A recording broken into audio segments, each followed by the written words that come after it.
Hello, loves. Today I have compiled quite a few good stories. Let's get started.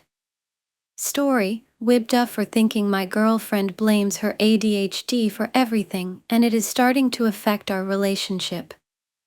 I'm 18-year-old and I have been in a relationship with my girlfriend, who is also 18, for around 10 months. For some background information, I have a close male friend whom I'll call Jay. He used to have feelings for me when we first met, but I turned him down. Despite this, we remained friends. A few months later, I started dating my friend's friend, who is now my girlfriend. When we first started dating, I told her that I was not open about being bisexual to anyone besides my close friends. However, my girlfriend is open about her sexuality. At first, I told her that I didn't want anyone at school or the teachers to know about my sexuality because my parents were not aware of it. Despite this, she ended up telling the teachers and some of my classmates anyway. When I confronted her about it, she said it was because of her ADHD, so I decided to let it go. About 3 months ago, people at my school started asking if Jay and I were a couple. Even though we're both in relationships, they're surprised when we say that because every time they see us hanging out and laughing, they think we're a couple.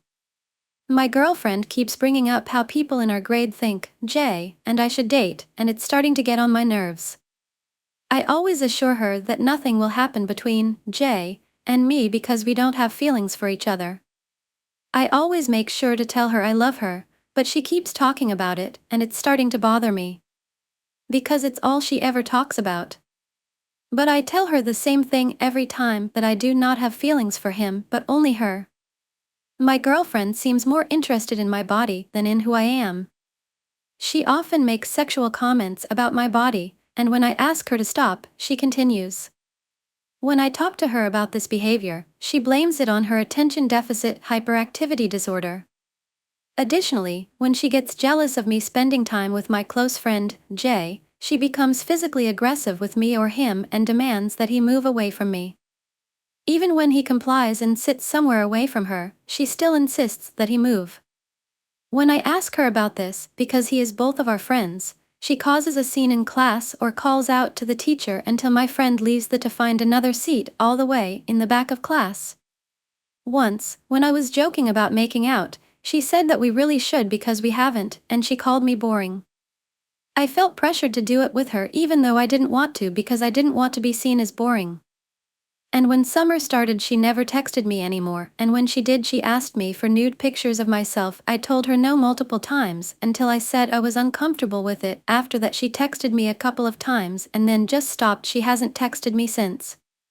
Which she also blames on her attention deficit hyperactivity disorder. And with all the time alone to ponder my relationship with her, I'm starting to feel like I don't want to be with her anymore. But I have never had these thoughts before. Am I the jerk for thinking like this? Story: WIBTA if I dump my fiancé after she injured herself while I was away. While I, 30-year-old, was away on business, my fiancé, 32-year-old, decided to go out without telling me. We spoke in the afternoon. I was on my way to the airport ahead of an 8-hour flight, which was arriving at 5 a.m. Her friend had just come back from out of state and she was planning on taking her out to dinner. Once I landed, I didn't want to wake her as she normally gets up around 7. I got home and she wasn't there. Her car was parked outside, but she wasn't in bed. For a moment I panicked and thought she had gone to surprise me at the airport and I somehow missed her. But her car was outside? I call her and her phone rang to voicemail. I call 10 more times while I shower and change. At first I wasn't too worried, thinking maybe she went for a run, but the scenarios running through my head were getting darker. We have our phones on our iCloud account in case we lose them, so I bring it up to find her location. Her iPhone was at the hospital. My heart sank. I start heading to the hospital. All her family live out of state, so there's no one to call. The hospital is 10 minutes away. I speed, run red lights, park right in front of the emergency department door and go in like a maniac, demanding the triage staff tell me where my wife is. They take me to her room. She's asleep in bed, but I can immediately see she's hurt. Her lip is swollen and she looks like she's been beaten up. Bruises on her face, splint thing on her nose. My panic and worry morph into rage and I demand to know what happened and who did this to her. I was informed that she arrived in an ambulance at 2 a.m., having drunkenly stumbled and face-planted onto the curb while leaving a bar. She had a broken nose, chipped tooth, and other minor abrasions and scratches, but she was going to be fine. This made absolutely no sense. I seriously feel like I'm in the Twilight Zone. I don't drink, never have, and she hasn't touched alcohol since college basically. I don't even know what's happening at this point. She's tried to offer up some kind of explanation about how her friend pressured her to have wine while they were at dinner, and then they somehow ended up in a bar. She apparently has no recollection and teleported there. I've been giving her the silent treatment and it's 8 p.m. She has been crying and wanting some sort of consolement or reassurance, but I genuinely think I'm done. This whole thing just came out of left field, and I'm not handling it well at all. Since our engagement, we've been living together. As her parents own the house, a clean split is feasible. I can simply take my belongings and leave. While we've been together for a year and a half, and I believe we could overcome this, the emotional turmoil has eroded my feelings for her. I'm unsure of the right course of action, but would I be the asshole if I ended the relationship? Story: AITA for telling my partner she is neglecting the dog. Me, Mark, and my partner, Rose, have been in a relationship for 3+ years. She's a pilot and I am a manager at a retail store. As you read in the title, she has had a dog for over 3 years as well. Last year she moved away because she found a good pilot job, but unfortunately the places she found to live in do not take dogs. This wouldn't be a big problem since her parents offered to take care of him for however long she needs it, and I live in a small house with my family and a cat. Her mom and dad are amazing guys, they would do anything for their daughter. The mom have some health issues that prevent her from walking the dog and the dad only walks him when he needs a little more. Because of this I would occasionally come and give him walk, play fetch, etc. She travels somewhat often back home to be with him and to do all the things that she has to do back home. A week ago the parents left for the cottage and the dog stayed home with the sister. This was all fine, but then I receive a message from the dad asking if I can take care of the dog for a couple of days since the sister won't be able to do so anymore. This was a Wednesday. I of course told him I could do that with no problem, so for 2 days after work I would drive to their house and walk him, take him out to play, whatever. The third day came and when I show up the sister was there, so there was no reason for me to go, but nobody told me. I was upset at my partner because for all this time that she has been gone she has left the dog to be the parents' responsibility and she wouldn't even know who the dog was staying with or what he needed. So I was upset and I tell my partner that I will take the day for me so wouldn't explode on her. Next day comes and we are texting. She asked me if I was feeling better than the day before and I say yes, but I wanted for us to have a little talk on Monday. She was coming home on the Saturday, but she was going to a 2-day festival and clubbing the same night, so I say Monday for her to enjoy her weekend. She is very impatient, which is why I insist on having the talk on Monday, but it wasn't anything crazy, just a couple of things that I have noticed she was doing. She called me manipulative and trying to ruin her weekend by not telling her there, and if me asking her to look for houses was a manipulative thing, so she wouldn't enjoy her weekend. At that moment I get mad, so I explode and tell her that she has been neglecting her dog. The dog is fat because has no exercise or workout, and that her priority shouldn't be a party or a festival but taking care of the dog, instead of being anxious on what to wear, being anxious on who can take care of the boy. I also said why would she get a dog if she wanted to be a pilot and leave the dog in someone's hands for half of his life. I am not proud on how I said things, but not the meaning of what I said. She always pressures me until I say things I don't want to. Now this sparked a massive fight of her excusing herself, but not taking ownership or acknowledging that things have to be done better. All this was so easy to say in a calm manner, but when my partner points fingers at me and call me names is when I lose my cool, and she knows it very well. So what was going to be a nothing crazy is on the verge of a breakup.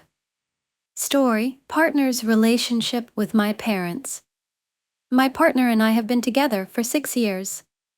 Something traumatic happened to us 3 years in when our relationship was rocky and we went to stay with my parents. My partner is from a really different background from mine and feels I lied to them about where I was from. This background clashes with their values. After a lot of talking, my partner doesn't want anything to do with my family. I don't agree with the way they view my family, but my partner thinks because I have been brought up with them, I don't see it. They feel extremely strongly about this, to the point they say it has ruined their view of the world to have seen them. I don't want to go into too much detail, as I'm worried they may see this, but there was no abuse from my parents. They are very loving, kind, generous, and accepting queer people who genuinely want the best for everyone they meet. The rockiness in our relationship came from bad communication and my passive-aggressive behavior. They say they are okay with me having a relationship with my parents, but they absolutely do not want to be part of their lives. I respect that, and although it has been difficult and I can't say I have always been understanding, I feel I am okay with that aspect of things now. They had a lot of stress in their life and had a low mood from this. Because of their mental state at the time, I said I agreed with them about how they felt about my parents. I really know this wasn't the right thing to do, but I didn't know what to do.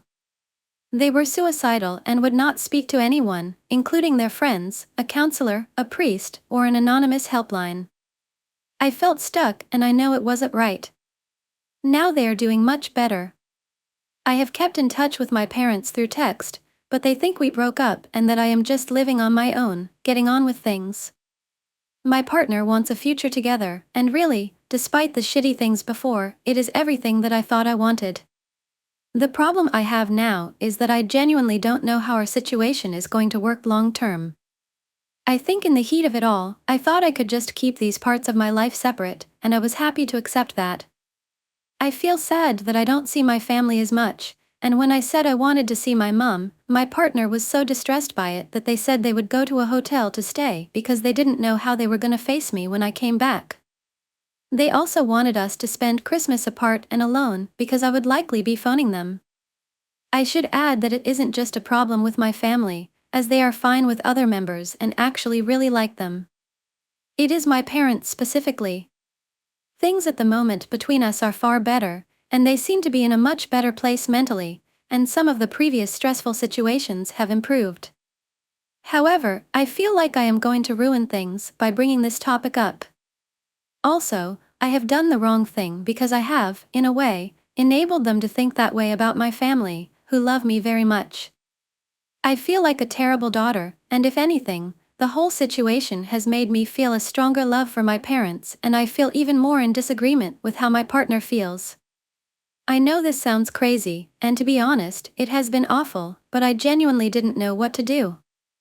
I really felt like they were going to do something serious. I know the answer to this is communication with them and not the internet, but I guess I just want some advice or opinions on how you navigate a relationship when your partner doesn't want to be part of your family. I want to know how I can make this work long term if I can, and how I can make both of our wishes and values be protected. I absolutely do not want my partner to go against their values for me. I also feel terrible for my parents, and although they don't ask too many questions at the moment because they think I'm busy with my career in another part of the country, I really don't know how I am going to do this long term. I feel completely stuck and like I am being made to choose between people who I love. My partner has no family and no one else, and to leave them would be really, and literally, leaving them alone in the world, and I just can't do that either. Story, AITA for not agreeing the first time. In my sophomore year, I met a boy. He was cute, smart, and everything that draws me to someone. Our relationship began with casual glances, then hi, and finally, conversations. Once we started hugging, I found myself looking forward to those moments more than anything else. We hugged over 10 times a day, and I loved how I fit into his embrace and how my heart would race as though it was in sync with his. He knew exactly what to say to make me laugh, and with him, nothing was ever boring. I confided in him my little secrets and goals. My teacher even told me she was sure he was in love with me, as I was with him. It was hard to believe, but the feeling of his heart beating against mine couldn't have been a mistake. Then summer came.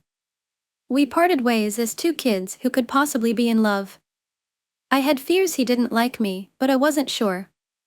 We had the same summer classes, which were more like a camp. I searched for him among everyone, and when I found him, I was really nervous and scared but excited nevertheless. We started talking less, and I got jealous of another girl he was closer friends with. Fewer hugs equaled the growing feeling that perhaps I wasn't meant for love.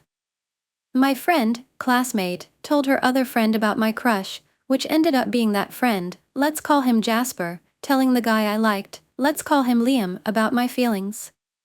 I ran out of class and cried in the bathroom. I avoided him the rest of the day, and when he finally caught up with me, he wanted to talk. We did, and he hugged me, telling me it was okay. He promised we would talk more, but that day never came. We had our casual talks, but Liam said nothing about my feelings, mostly because I never got around to talking about them. During that time, Liam and I rode the bus together, but no words were exchanged, which made me feel lonely. However, he talked all the time with this other friend, whom I had nothing against, but I was really jealous of the fact that he could get close to her while I couldn't. On the last day of summer, I got to know the other girl really well, and she was a lesbian, which meant they weren't together. I hugged Liam, which was great. One thing to clarify, I take hugs very seriously, I don't just hug anyone. So, this was clearly me stating I was interested in moving forward. School started up again, and I still hadn't gotten a reply, 3 months in and nothing. I had given up, taking his silence as a rejection and feeling too hurt to ask him, plus humiliated. We casually started talking again in my Spanish class, but not much. We waved in the hallway now and then. When he finally asked me out, I stupidly said no because I was too afraid. I live in a religious family, which is also strict and doesn't allow dating until school is done. In context, I am not planning on giving up school until I finish my university degree. He said, I wanted to take you up on your offer. I felt hurt because I didn't offer to date him, I just wanted him to ask if I was interested. I wrote him a letter the very next day, explaining things, but then we were over. He stopped staying after lessons to talk to me, and the hellos were somewhat forced. It was like re-listening to those sad songs in the summer again, and that was a love era for me. It was like flying in the sky, and letting myself do so even without knowing what was underneath because I knew for sure I was not going to die. It took him less than 2 months to find someone else, but I was happy. It meant he got the happy ending he deserved. I watched from the sidelines as they cuddled together, and I thought, what a happy couple they make. The girl Liam is dating is the best, and I talked to her. She is a sweet and caring girl. Every time I think of my love life, his image pops up, and I feel guilty. It's when it's too late that you realize you have lost a good one, but at least he found his person. I finished watching a happy love story and thought of him. Every guy I tried to fall in love with, I compared to him, but I think it's time I stop. Liam was a great guy, but not for me. He was meant to fall in love with someone deserving of him, and now it's time I stop chasing after lost dreams. He deserved that from me, at least. Story, I don't want to be here anymore, long story. There's just too much pain for me to handle. I feel I either die or go insane. There have been good moments in my life, but am constantly reliving the ADHD started off when I was living in Georgia. My mom had got on drugs really bad when I was 4 years old and my sister was 6, remember her and my dad always arguing BC of it, waking up to mom holding a knife towards dad and then screaming at each other. Tea was every day and every night. Along with living in a bad environment, constantly getting robbed, my parents allowed a homeless guy to live with us for a while and he would lock me and my sister in a room and beat us and cover my mouth. Just a lot of bad shit. Until one night my dad had enough and I remember vividly him laying with me and my sister and telling us we were leaving in the morning to Kentucky to live with my grandparents. So the next morning we woke up, threw a bunch of shit in the car and left my mom, then remember her chasing behind us and screaming not to leave. But my dad thought that would be the best thing to do for our lives. So we made it to KY and I met my grandparents. My grandpa was my dad and uncle's stepdad and my mama was their real mom. When we first got there, it took a long time to warm up. My grandpa and grandma had to drag me and my sister out of the corner, and I remembered just screaming, "I hate you and I want to kill you," and I didn't even know them. So grandpa made me pick a switch. They were very strict. Eventually we warmed up to them and settled in. Dad stayed with us there. Not long after being there, my dad had decided to take me and my sister to his friends down the road, and they were all drinking and playing guitar, having a good time, till we all eventually headed outside on the porch and in the yard. Me and my sister stayed on the porch and was hitting a punching bag. And this is where the trauma in my life got worse. Nathan, my dad's friend, was very drunk, and I remember him walking outside with his eyes closed with a shotgun barrel to his head, faced towards me and my sister. And boom. I remember it all. My dad tried to calm us down and say that he accidentally shot himself in the leg. But that wasn't true. He had killed himself right in front of us. A couple months pass since that, and my mom starts calling my dad saying she's off of everything and she's doing better. So my dad tells me and my sister he is gonna be gone for a couple of days to pick mom up. I remember hugging him, bawling my eyes out, saying, "Please don't leave," but he had to. But then a couple days go by and he's not back. Papa and Mama say he's spending time with our mom for a while. We were extremely sad, but figured we would see him again. But no. December 13, 2009. My dad had picked my mom up and on the way back got into a fatal crash and died. My mom survived. The time we thought he was staying with mom in Georgia, he was actually in a coma for 6 months, the day my grandpa told me he had picked me up from daycare and my sister from school. He said there was good news and bad news. He told us to choose one or the other. We both chose good news. He said our mom is back, but wouldn't tell us the bad news until we got home, where my family was in the living room crying because they found out about him dying, and so did we. My mother had to pull me away from the casket. She stayed for a week after the funeral. Then one morning me and Sissy woke up and she wasn't here.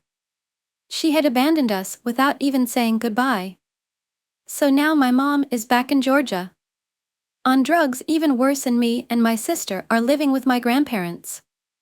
Fast forward 3 years. I'm around 8 years old, my sister is 10-11, have already been through hell, but that wasn't all. Remember, I was taking a shower cleaning myself, and when I get out I hear the door sling open. It's my grandpa. I grab a towel and try to cover my body, and he's just pulling it out of my hands, trying to reveal me. He had a camera. He took multiple pictures of me naked and scared, and I'd rather not know what happened with them. He also molested my sister in many different ways. We didn't realize what he had done until we got older. I was 13 and my sister brought up something he had done, and it made me realize what he did to me. So we both decided to tell my uncle. My uncle told us not to confront him or anything, and seemed like he believed us. The next day at school I told my cousin Audrey about it, and she started bawling her eyes out, and it had gotten around to the office. Eventually I'm called to the office and one of my aunts are there to pick me up. She looks angry. As soon as I get in the car, she asked me, very irritated, "What have you and Emma been making up about my dad?" We were in middle school and she instantly shut us down.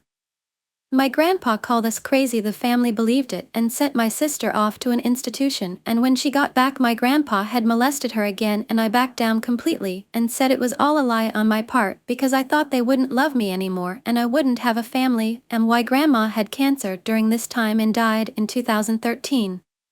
The whole thing had blown over not long after, and we were pretty much silenced. My sister came back eventually, but always snuck out and tried to find ways to not be there. So it was me, my sister, and Papa. Until my sister was 18, then she was out of there.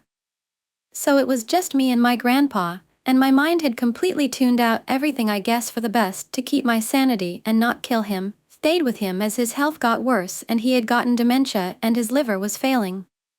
He started forgetting everything and defecating in the floors, and I had to keep a baby monitor beside him in his room and one in mine. My aunts would sometimes come check on him and ask me how he was doing, and they had me take care of him and clean him up and everything. He eventually got to the point he was stuck in a hospital bed in the living room, right where my grandma passed. His days did not go on much longer, and I got on pills in this part of my life, so it was all just a bad time. He died not long after. So I moved into my aunt and uncle's, but ran away and stayed at a friend's the majority of the time.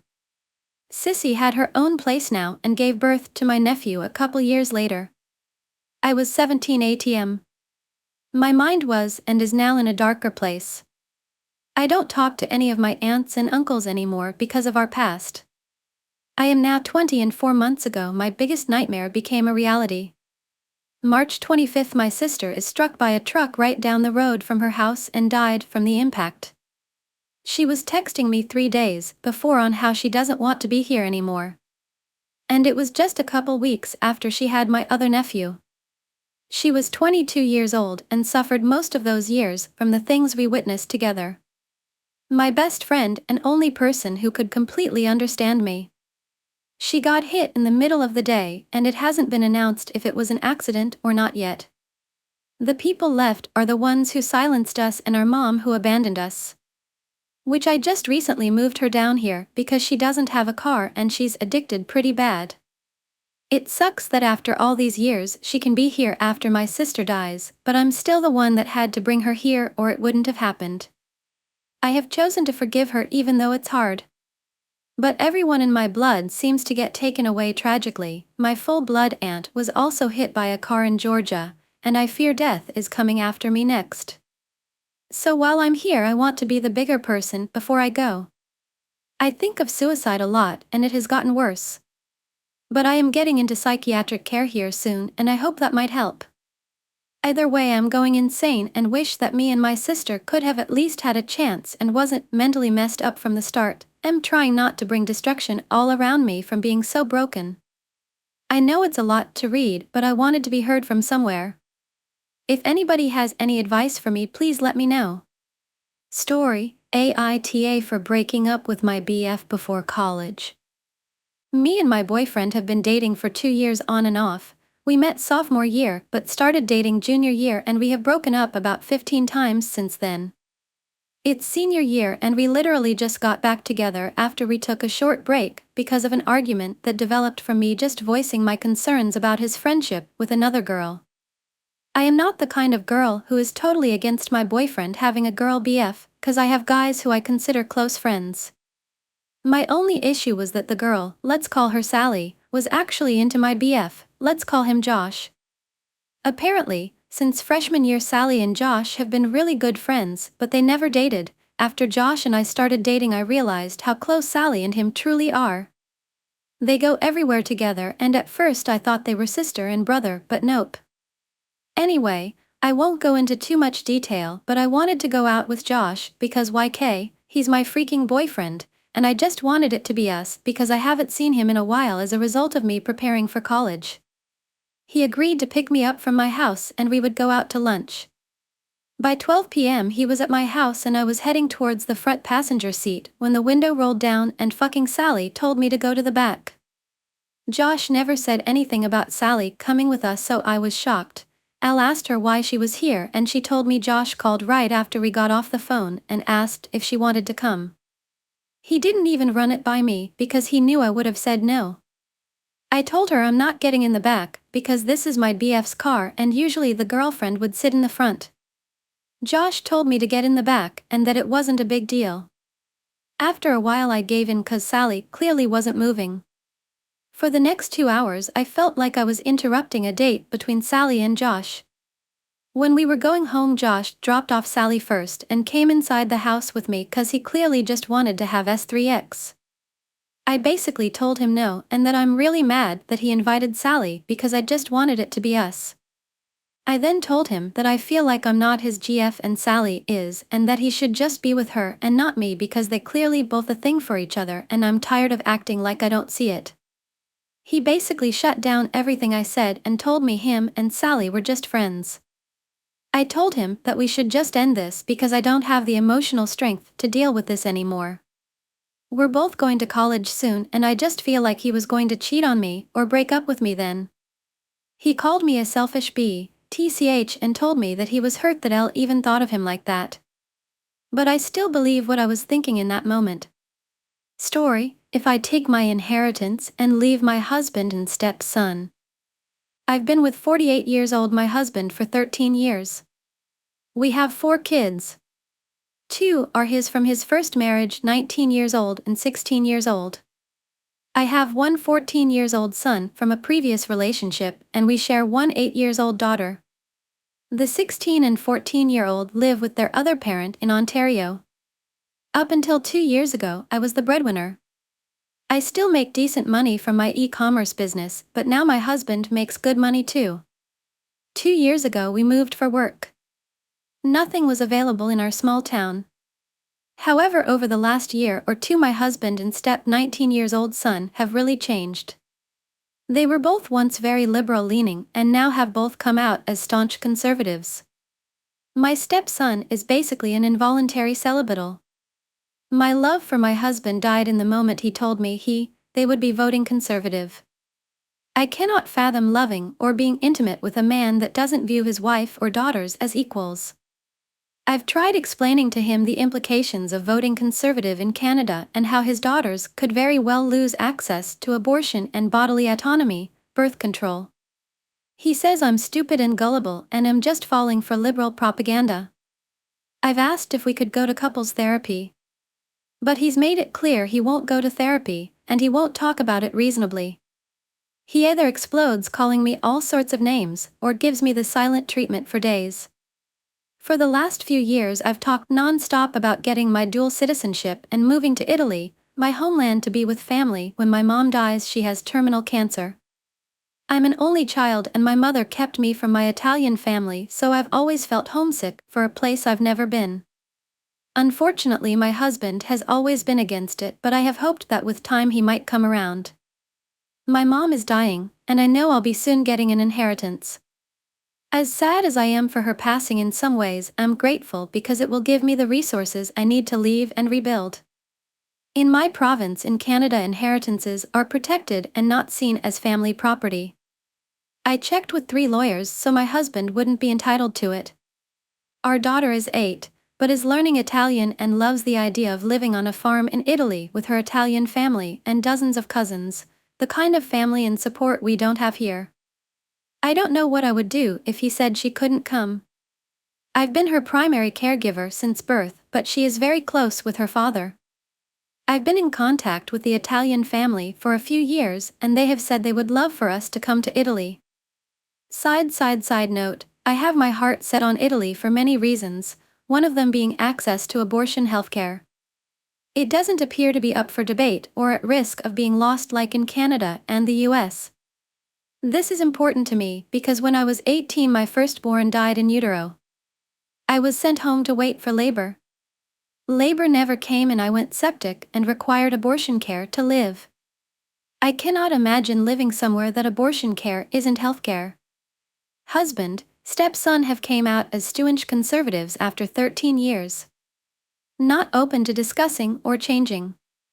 I want to know if I would be an asshole if I fucked off to Italy with my daughter and my inheritance. It's comical to me the men are mad, but the fact is I would have never dated, married or had a child with my husband had I known he was conservative. I am not conservative, will never be conservative. I would have chosen to have abortion over having a child with a conservative. Story, AITA for dumping my BFF of 30 years over her secrets. My friend, I will call her Lucy, 47 years old, has been a part of my family for the last 30 years. We were practically sisters since she stayed at my house so often. My mother had a fall accident early last year and needed in-home care. Since Lucy was working for a company that cleans and does errands for the elderly, she offered to help.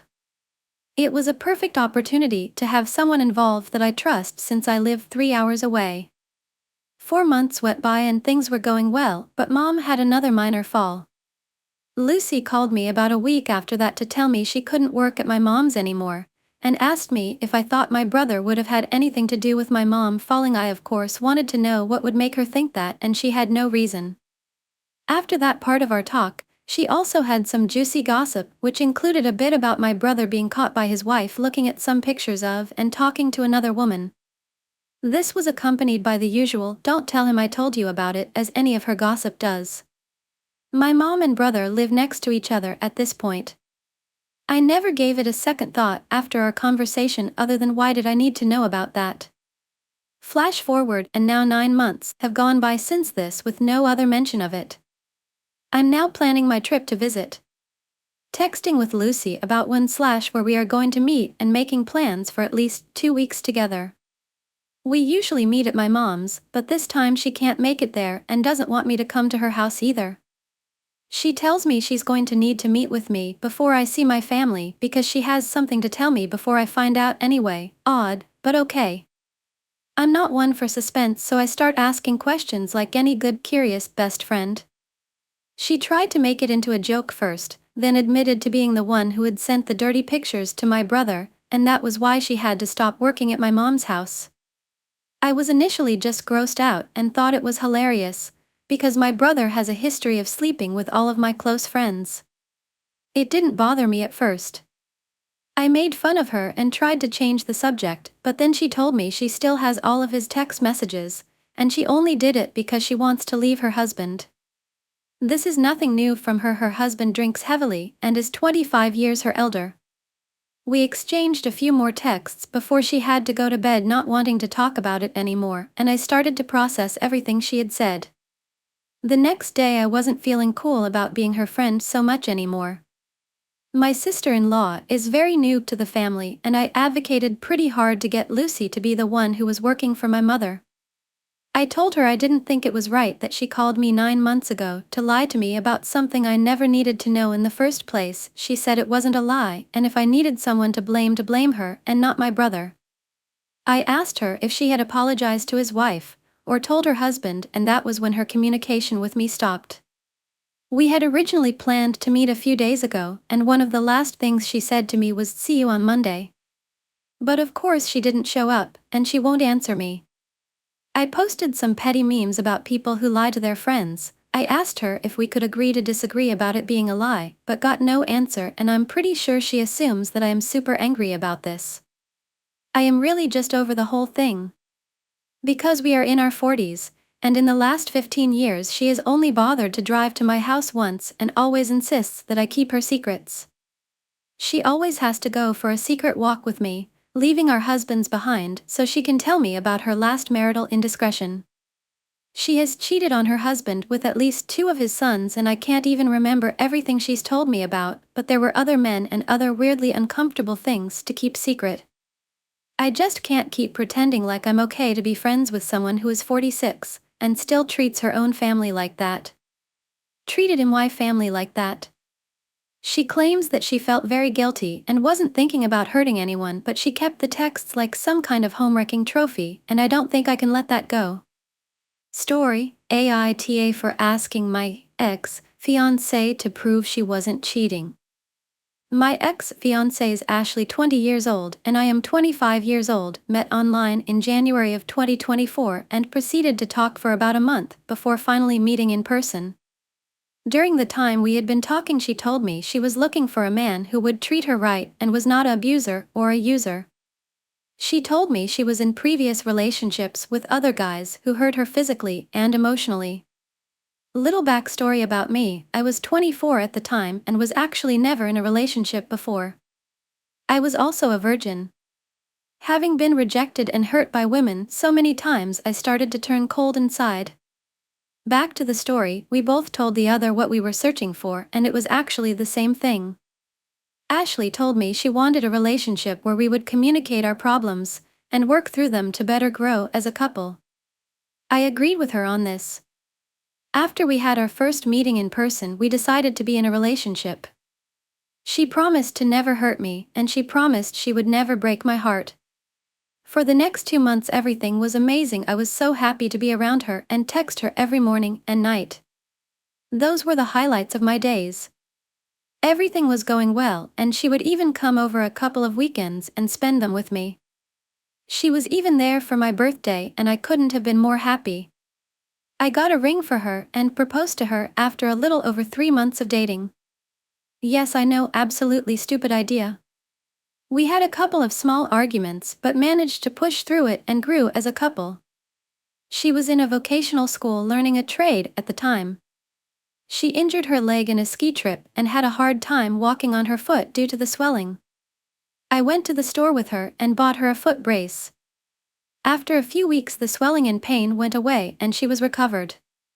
Then one day I got a call from her asking me to come get her because she was getting kicked out and needed a ride.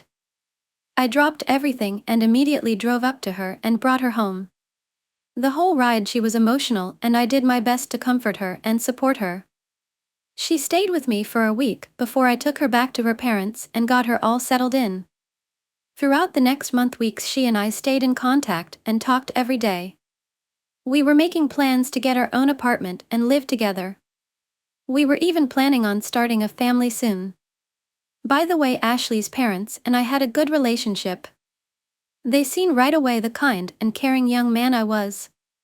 They were happy I was with Ashley and wished us both so much happiness.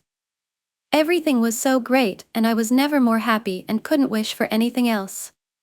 Then one day I get a call from her father and he said he didn't want to tell me but thought it best I should know. When he said those words my heart began to crumble. He told me that A had been coming home super late and was around different men, and while he told me he had no evidence of anything, he disclosed that she had a history of cheating and did it with her previous boyfriends. My heart was in my throat and I was concerned because I had felt like something was wrong the last 2 weeks when she was more and more distant from me. We had gone from texting every day to maybe once a day with her only send 1 or 2 words at a time. But for that last week before she never said I love you back to me. As my mind began spinning, I told him I would figure out what was going on. At that time I was at work but couldn't focus and felt like my world was crumbling around me. I ended up telling my manager what was going on and he understood and told me to go take care of my personal life. I left work and sat in my car. I proceeded to message A, hoping with all my heart that it wasn't true. When I texted her, I was asking for her to share her active location with me and just to tell me who she was with. She continuously dodged the question and tried to turn it around on me. Eventually she told me a fake first name of a boy and a town they were in. However, the story didn't match the one her father had told me. She was supposed to be swimming with a female friend of hers in a town that was nowhere near where she said she was. When asked for her to share her live location with me, she told me we were over. She never once gave it a second thought or anything. I was devastated by it. I went from being one of the happiest men in the world to having that entire world crash down around me in seconds. After she devastated my heart, I got in touch with her family to let them know. They invited me over that day and felt bad that it had happened that way. The parents tried to comfort me and encouraged me that everything would be all right. But never once did I turn her family against her on purpose. There is more happening on their side, but that's not something I will be sharing here. Ashley and I talked a few days later, and she blamed me for everything wrong in her life. I was trying to be civil and nice, but she deliberately tried to hurt me with insults. Later that same day, I ended up rolling my car while driving down the highway. She never once cared. I am still recovering from the wreck, and my life certainly has been a rough one lately. I never did get any proof, but she was acting weird, and others that know her believe she was cheating on me as well. I know I was definitely not smart by jumping into the relationship that fast. The truth is, I fell in love with a lie, and she used me for financial help. Story: AITA for telling my BF I'm not as solely attracted to him anymore due to his weight. I know, judging by the title you're already thinking I am definitely the a-hole, but please give this a read and tell me your thoughts. Me, 28 years old and 29 years old, my boyfriend have been together for over 5 years now. I absolutely adore my boyfriend, he makes me very happy, such a romantic, always so thoughtful and always puts me first. Every day he shows he really cares about me. He gets along with my family so well, he already considers my family as his own, and an extra bonus, he is very handsome. He has a Labrador-type personality for sure and is always the life of the party. When we were first dating, his body type was a stocky, strong, rugby sort of build. However, his weight started to change from then. I did notice it, however, at the time it did not bother me at all. I just took it as its happy relationship weight. I'm sure you've all been there, including myself. We eventually did start to go to the gym together and would have a better balanced diet with healthy dinners, but still treat ourselves once a week. But over the last few years he would go through phases of going to the gym a lot and then completely stop doing any exercise or much moving around for long periods of time. I noticed he would hide food from me, as I would find food wrappers hidden under the car seat, or pizza and takeaway boxes hidden in storage cupboards of the house where he probably forgot about throwing out when I wasn't looking. I never understood why he would hide it from me at the time, as I wasn't very strict about what we would eat together. Now, it has got to the point where his weight was making me slightly worried. His breathing became much heavier, he would struggle getting up from the corner of the L-shaped sofa. He has a bad knee from a rugby injury a few years ago, but now the pain is getting worse for him. His feet would be sore going out for walks, and when we share the bed he takes up more than half of the bed. Shopping for clothes for him became difficult, as everything he would try in the store's biggest size wouldn't fit him. To give you an idea, he gained over 50 kilograms since we got together, and now he's categorically obese. I want to be together with him for the rest of my life. He is my life partner where I want to see the world with him, adventure with him, grow old with him. I don't want him creating any health complications for himself in the future when it can be avoided. Sometime last year I opened up to him about how I was starting to get concerned about his health. He didn't really say much, but of course I assume it's because you wouldn't know how to respond when someone tells you this. I understand it's hard to hear. However, he did agree with me and said he would try to make the effort to give himself a healthier lifestyle. Which he did. He started to lose a bit of weight eventually. He was going to the gym and was enjoying the routine, ate healthier, but we still treated ourselves in the weekend, as I didn't want him to build an unhealthy relationship with food by depriving himself completely from the food he enjoys. However, the last 5 months he stopped going to the gym and gained all that weight back. Now over the last few years I started to notice my sex drive drop quite a bit. Back then I didn't know why. My boyfriend would question it often, but I didn't have an answer to it.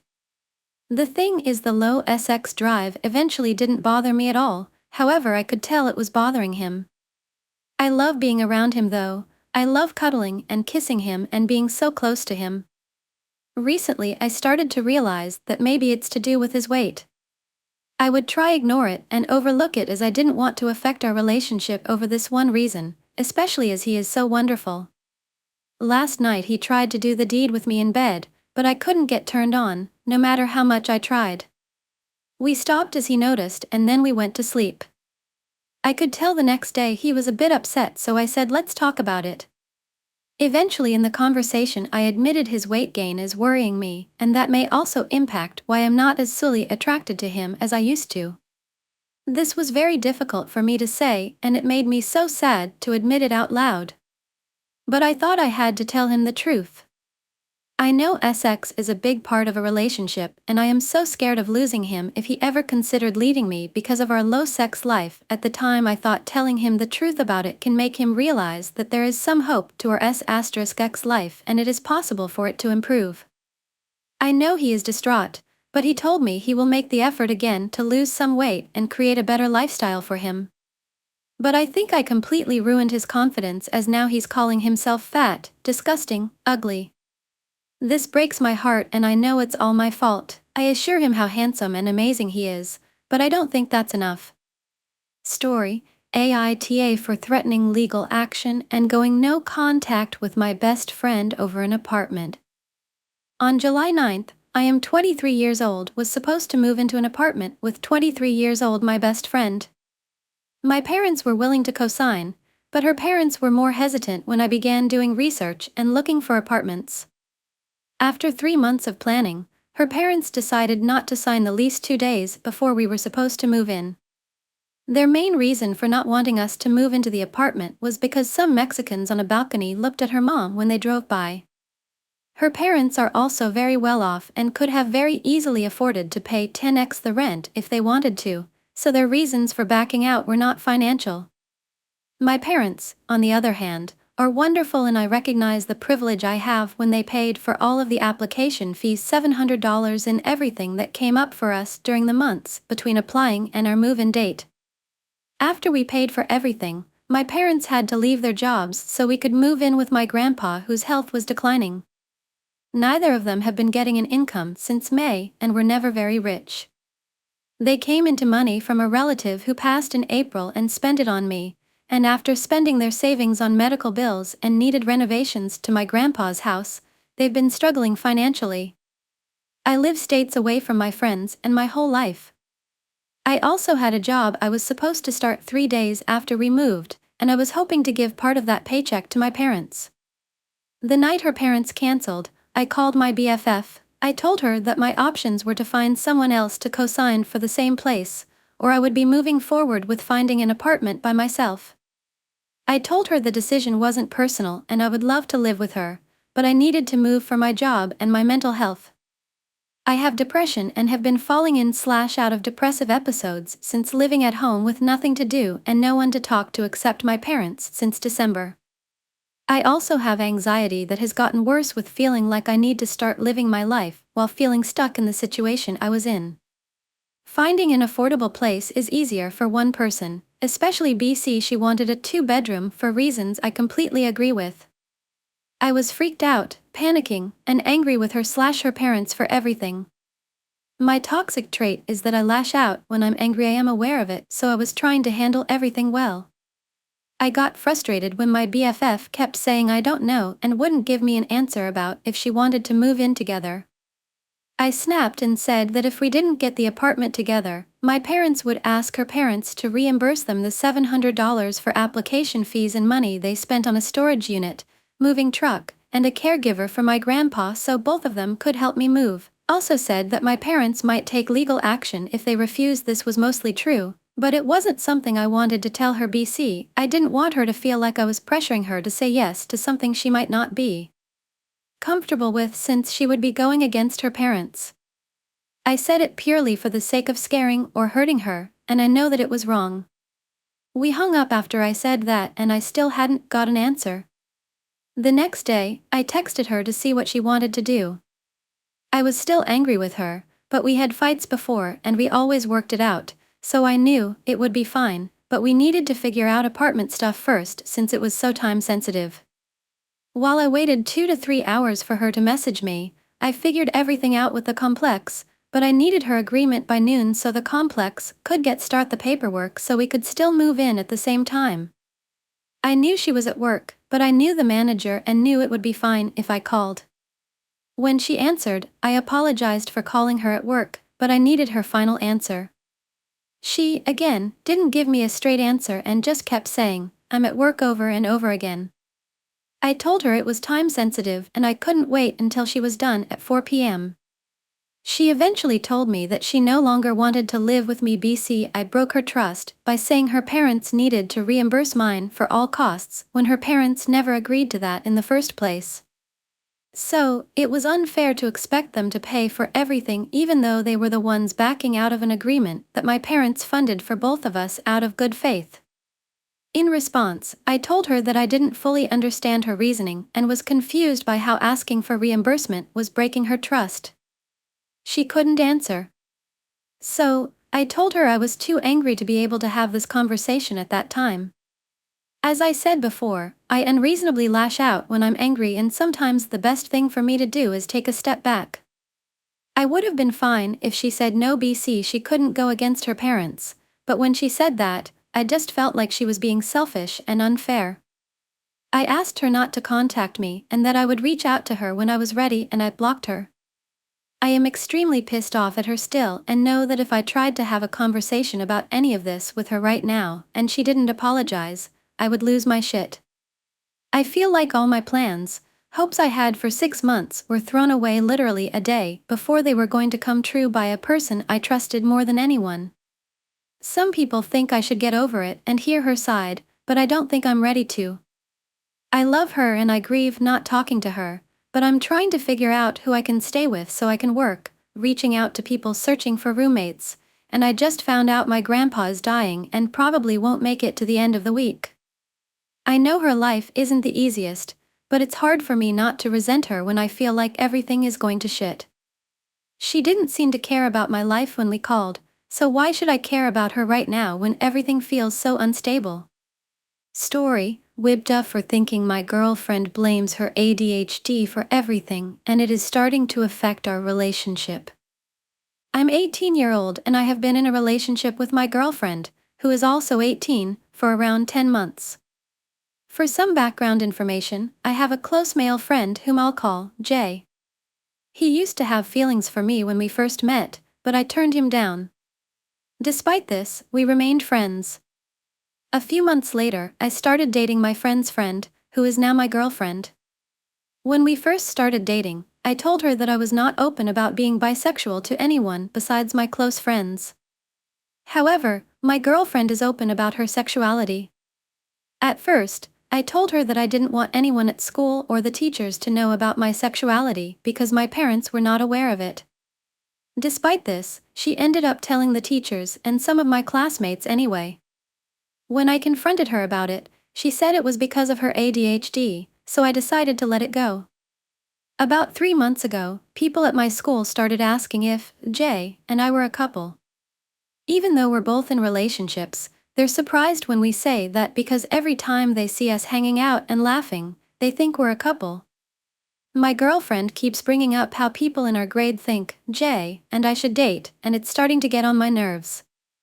I always assure her that nothing will happen between Jay and me because we don't have feelings for each other. I always make sure to tell her I love her, but she keeps talking about it and it's starting to bother me. Because it's all she ever talks about. But I tell her the same thing every time, that I do not have feelings for him but only her. My girlfriend seems more interested in my body than in who I am. She often makes sexual comments about my body, and when I ask her to stop, she continues. When I talk to her about this behavior, she blames it on her attention deficit hyperactivity disorder. Additionally, when she gets jealous of me spending time with my close friend, Jay, she becomes physically aggressive with me or him and demands that he move away from me. Even when he complies and sits somewhere away from her, she still insists that he move. When I ask her about this, because he is both of our friends, she causes a scene in class or calls out to the teacher until my friend leaves to find another seat all the way in the back of class. Once, when I was joking about making out, she said that we really should because we haven't, and she called me boring. I felt pressured to do it with her even though I didn't want to because I didn't want to be seen as boring. And when summer started she never texted me anymore, and when she did she asked me for nude pictures of myself. I told her no multiple times until I said I was uncomfortable with it. After that she texted me a couple of times and then just stopped. She hasn't texted me since. Which she also blames on her attention deficit hyperactivity disorder. And with all the time alone to ponder my relationship with her, I'm starting to feel like I don't want to be with her anymore. But I have never had these thoughts before. Am I the jerk for thinking like this? Bye and see you again in the next videos and stories.